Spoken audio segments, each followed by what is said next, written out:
A 60 anni dal disastro del Vajont, Rete Veneta coltiva la memoria di quel che è accaduto nella notte del 9 ottobre 1963. Una frana si staccò dal monte Toc e cadde nell'invaso della diga del Vajont, causando un'onda che uccise quasi 2000 persone. Ne è passato di tempo da quel giorno, ma nulla cancella il ricordo di una delle pagine più drammatiche della nostra storia, una ferita sulla pelle dell'Italia, un vuoto nell'anima che dopo 60 anni è ancora lì a farci sentire l'eco del dolore.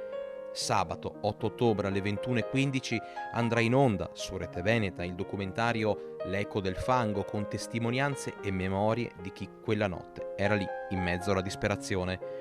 Domenica, sempre alle 21:15, altre voci e altri ricordi con L'urlo del silenzio, e a seguire dalla Mediateca regionale del Veneto Vajont 9 ottobre 1963, per non dimenticare mai.